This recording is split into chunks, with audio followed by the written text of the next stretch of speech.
Hello and welcome to Take Time. I am your host, Patrick Marlett.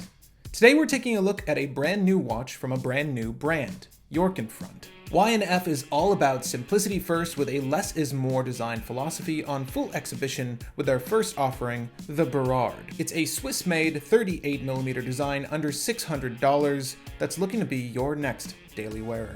Before we get into the video, I want you all to know that this prototype is only being lent in for review, so a special thanks goes out to Henry and the team over at York & Front for sending this model my way. Now, as I like to do with all my reviews here on the channel, I'm going to start with the bad and move on to the good before giving my final verdict on the review item. So without further ado, let's talk Burrard. The Burrard prototype I have in is nearly accurate to the production unit, aside from a few minor changes. The crown will ultimately be 6mm in diameter and not the 5mm seen here.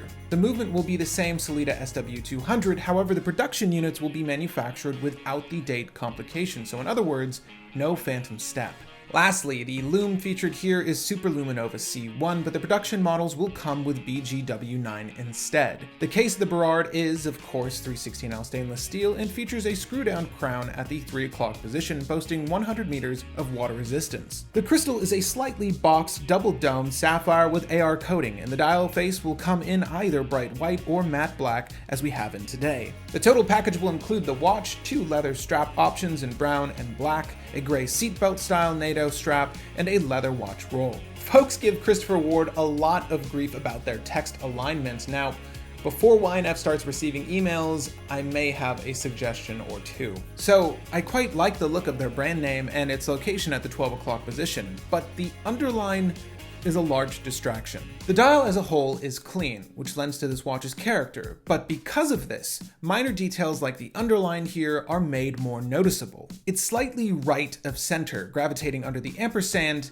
and F. I'd love to either see this 1 be removed entirely or 2 centered exactly under 12. When 2 to 10 isn't covered under the handset, this misalignment is highly noticeable and takes away from the otherwise lovely appeal of the matte black dial of the Burrard. Now, aside from that relatively minor gripe, the Y&F Burrard is an excellent unisex design for pretty much every occasion. Every design choice works here. From the non-reflective matte black dial to the thoroughly brushed markers that capture light at the turn of your wrist, the Burrard offers up an elegant design that's perfectly water resistant, immediately legible, and damned handsome. The only thing I'd like to see changed is the handset. A non-loomed set of Dauphine hands would have looked excellent here, but perhaps too dressy. As it is now, the dial aesthetic makes for an excellent daily wearer. Check 1, the dial works out perfectly, so how about the case? The case calls to mind another design I really love.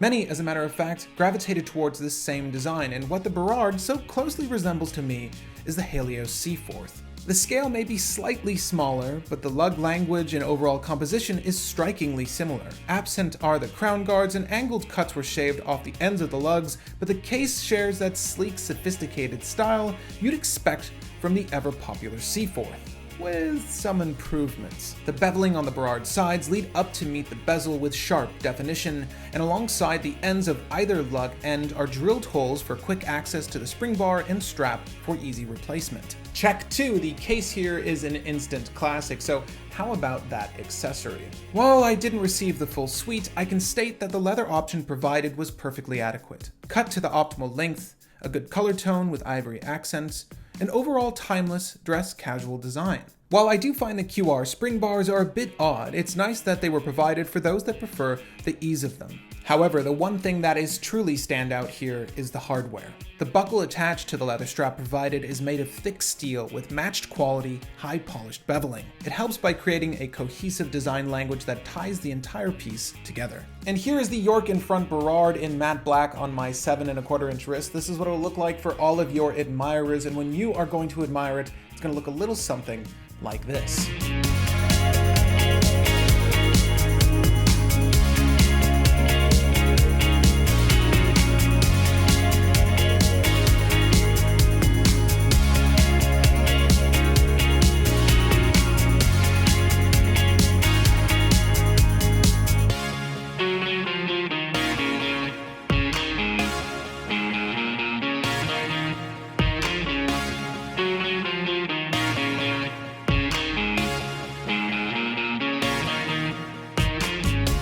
All in all, York & Front's first offering is a home run.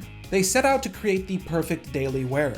In their own words, a no-nonsense timepiece. We all have our preferences, but there's an undeniable quality to this watch. From the buckle to its head, the Burrard is a fine example of how to create a simple yet lust-worthy design. I would love to own one myself, but I'll wait for the dressier version with Dauphine hands. York & Front, please keep up the good work, and well done with your first watch. Again, my name is Patrick Marlett, and thank you for the time.